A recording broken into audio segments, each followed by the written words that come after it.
Welcome to the safety video for the spring of 2012. This video is updated each season and designed to provide reminders and new safety information for all TRRA members, coaches, coxswains, scullers, and any person who takes responsibility for a boat or other people who row out of Three Rivers facilities. All TRRA members should have a liability waiver on file. Guests or non-members must also sign a liability waiver before using any TRRA equipment. These waivers can be found in the copy room at Washington's Landing or by talking to the office. Note that this waiver is different from the U.S. rowing waiver.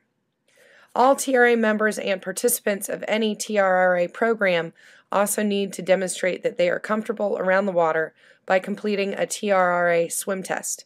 Any questions about the swim test can be directed to Jen Grebe. Most pool locations allow people to come test out in front of their lifeguard at low to no cost. An approved crew leader needs to be in any multiple-person club boat that plans to row unaccompanied by TRRA launches and/or coaches. All crew leaders must have a minimum of 1 year of rowing experience, and additional restrictions can be found on the crew leader applications, which are online. Crew leaders are responsible for the safety of the crew they go out with. Therefore, they must consult and comply with the parameters of the safety matrix, including being aware of current river flow, temperature, and expected weather conditions during the outing. Crew leaders also need to be familiar with local traffic patterns and river hazards, including bridges and buoys. If they are not the one coxing, they must ensure that the coxswain in their boat is experienced and familiar with local river traffic patterns and hazards. Sweep crew leaders must be present to take out pairs, fours, and eights, and sculling crew leaders for doubles and quads. For non-coxed boats, the crew leader must be the bow rower and responsible for steering the boat. All crew leader applications need to be turned in to Rick Brown. Effective for 2012, crew leaders may only take out eights, fours, and quads in daylight conditions between the hours of sunrise and sunset. In the dark without a coach, those boats only must be accompanied by an approved launch driver who has secured permission to use a TRRA launch for that outing. If you are interested in using TRRA sculling equipment, it is necessary to test out of a sculling certification by an approved TRRA staff person. This certification requires you to demonstrate basic maneuvering, safety, and boat handling skills. Certifications can be done when the river is in Zone 1 of the rowing safety matrix, provided the water temperature is also above 60 degrees Fahrenheit or 15.5 degrees Celsius. Sculling questions can be directed to Joy Nix. The safety matrix regulations for rowing and paddling, created by the TRRA Safety Committee, can be found online or posted at both boathouses and should be checked daily. It's based on water flow from the most recently posted observed data from the NOAA in Sharpsburg and water temperature from the USGS data at Acmatonia. During the fall and spring, flow and water temperature are posted at both boathouses daily. At Millvale, it is posted on the downstream side of the boathouse, facing the bays. At Washington's Landing, it is posted inside by the side door that opens to the TRRA parking lot. Note that it is posted daily, but the water conditions may change throughout the day. Flow will increase with rainfall and snowmelt, and water temperature will continue to drop throughout the fall and will continue to stay low into the first part of the spring. Know where to find the values online or on your smartphone, and please keep checking them. To find out what zone we are in, find the zones that the current water temperature and flow fall under, and if they are different, select the more restrictive zone. In daylight conditions, for zones 1 through 4, you can move one zone to the left. Once you know the zone, you can look down to see what types of boats are allowed out, if a coach is required, not just a crew leader, if the coach needs a specific certification, how many boats per launch, if PFDs are required, and more. Note that the rowing matrix has been updated to include adaptive rowers. The paddling matrix has also changed for 2012 and now contains, among other items, certification levels for kayakers and outrigger canoeists. To give you a sense of what the river looks like at different levels of water flow, here are some videos. This is a video of the Allegheny at 30,000 cubic feet per second. This is the video of the Allegheny at 40,000 cubic feet per second. This is the video of the Allegheny at 50,000 cubic feet per second. And this is the video of the Allegheny at 60,000 cubic feet per second. Finally, this is a video of the Allegheny at 80,000 cubic feet per second. Note that the flow will always be higher towards the center of the river. The safety matrix is the first thing we consider when we are trying to go out on the water, but it should not be the only thing you consider. Just because it says you can row doesn't mean you can.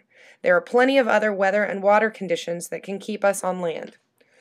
You can easily check for weather conditions on your computer, weather device, or using a smartphone app before going out on the water.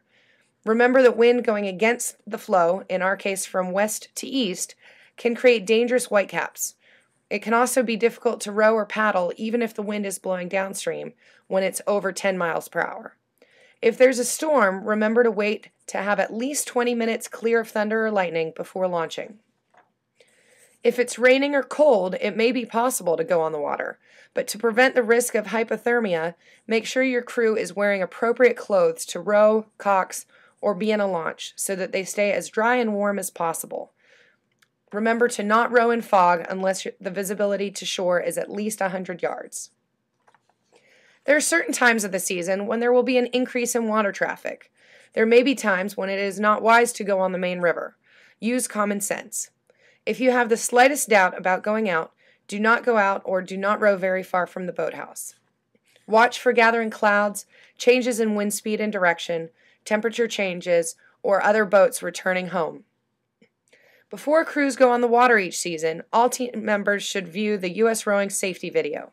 This video goes over important safety information and what to do in the case of an emergency. If you or your coach does not have a copy of this, you can talk to Jen Grebe in the office about using the TRRA copy. Members are also able to reserve small boats ahead of time to ensure their equipment will be available. Therefore, if you plan to use TRRA small boat equipment, remember to check the reservation system on Regatta Central so that you don't use equipment that is already scheduled for use. There is a computer upstairs at Washington's Landing specifically set up for this purpose. You can also access the reservation system on your smartphone. If planning extra practices in large boats, please make sure to run your equipment request through Megan Keem in the office. There may be other programs needing similar equipment, which may require some coordination. All members who row out of TRRA in small boats, whether using TRRA equipment or their own personal equipment, need to sign out on the safety log by the bays. This informs staff and other rowers of who is on the water at any given time. Remember to fill out the log completely with the date, what boat you're taking out, the time you're launching, who you are, the time you're planning to get back, if you have a coach with you, and where you're going. When you return, please remember to sign back in using the log. When you get back from your row, make sure to check your equipment for damage. Wipe down the boat, especially the water line, and put the boats back properly on the rack, locking them up if necessary. And remember to check the dock to make sure you racked your oars before leaving for the day. When going out on the water, it's important to be prepared. First of all, it's important that everyone on the water has a PFD. Coaches are now required to wear life jackets on boats that are less than 16 feet long during cold weather months, which include November 1st through April 30th. This change is new for 2012 and intended to protect boaters from the dangers of cold water shock if they fall into the water. Paddlers are also required to wear PFDs from November through April when paddling in any canoe or kayak. All dragon boaters are required to wear a PFD unless they are adult members who have passed the TRRA swim test. Even if they are not wearing a PFD, paddlers are required to have one in the boat for them to use should the boat capsize. Rowers who have passed the TRRA swim test are not required to wear a PFD, but coaches should have enough of them in their launch for each rower they have on the water during any coaching session. Please, as a coach, do not take more PFDs than necessary, as other teams may require them at the same time as you.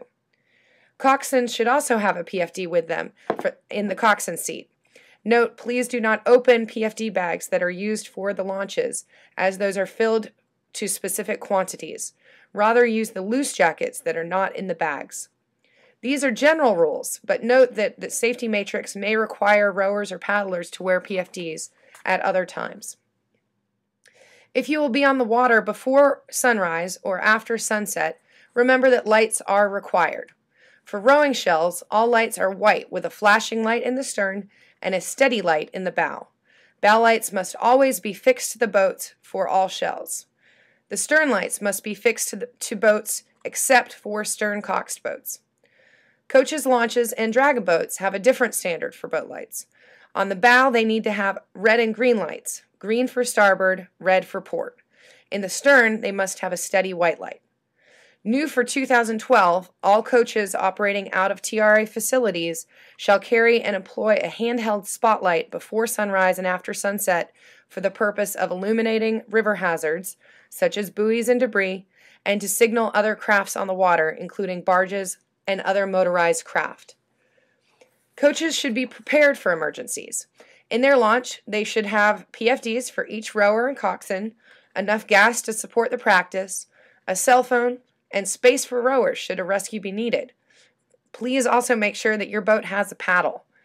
It's also a good idea for coxswains to have some spare parts and tools with them, if possible, should equipment issues occur on the water. In certain zones, other safety items are required, such as space blankets. Other safety items that coaches might consider taking, depending on their team and the time of year, include spare parts and tools, extra lights, first aid kit, bailers, extra water, or other items. Know your team's emergency needs and be prepared. Remember that you are responsible for keeping the people and equipment you take out safe. If you need to use a TRRA launch, remember that all use needs to be approved ahead of time by Megan Keem in the office. When doing pressure pieces in the channel, please keep them downstream of the 31st Street Bridge. Know that your piece may be interrupted by crews coming into the channel or by other crews who are also rowing in the channel. No team has priority over channel space, so make sure to be courteous to each other. A general rule is for all crews and scullers to stay on starboard in the channel, whether rowing up or downstream. Boats without coxswains have the right-of-way over those with coxswains. Be courteous by controlling your wake from launches, especially around other boats and the docks. Between the hours of 4 p.m. and 9 p.m., Monday through Friday, all crews are prohibited from returning to TRRA docks via the top of the channel, barring adverse weather conditions or an issue which concerns the safety of the crew. Please try to abide by the traffic pattern of crews exiting upstream out of the channel and entering from the bottom of the channel at other times. Know the traffic pattern on the river. When leaving the channel, exit upstream and continue through the 40th Street Bridge before turning to go up or down river. When entering the channel, wait to be upstream of the power lines before crossing to enter the channel. Be mindful to stay to the island side of the arch when entering. On the river, stay on starboard while rowing, stay to port of green buoys with few exceptions, and to starboard of red buoys.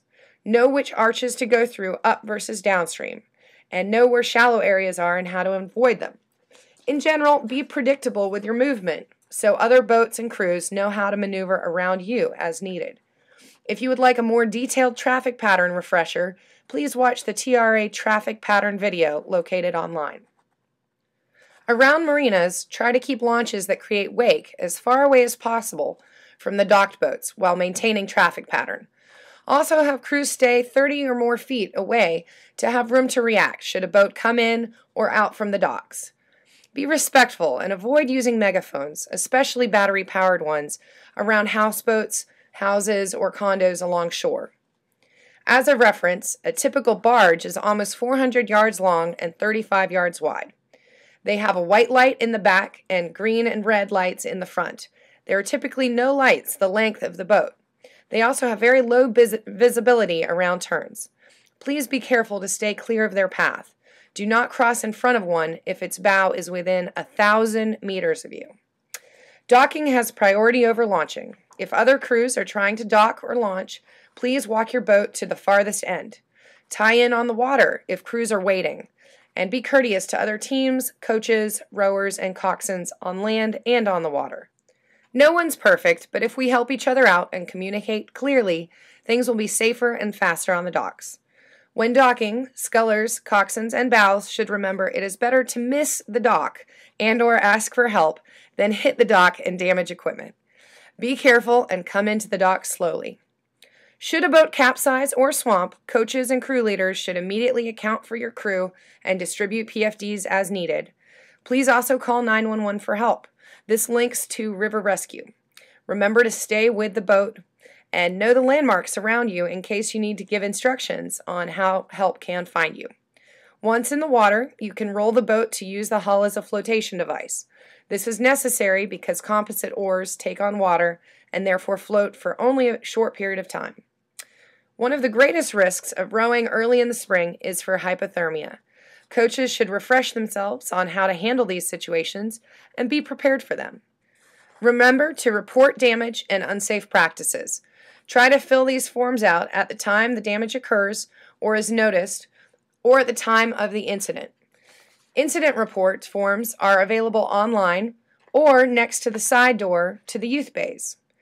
Damage report forms are available on the door to the repair bay. Please don't assume that a form has been filled out. We'd prefer to have more members report issues than not enough. As a final note, remember when using the lifts to be mindful of where you are placing them in relation to the other boats in the bays. Please have someone on the team who has experience using the lifts involved in getting the boats out or in the rack. If you notice a lift not working properly, immediately bring over another lift to take over for the one not working. Then please report the damaged lift using the damage report forms. Thank you for taking the time to watch this season's safety video. We appreciate your dedication to making the rivers safe this water season.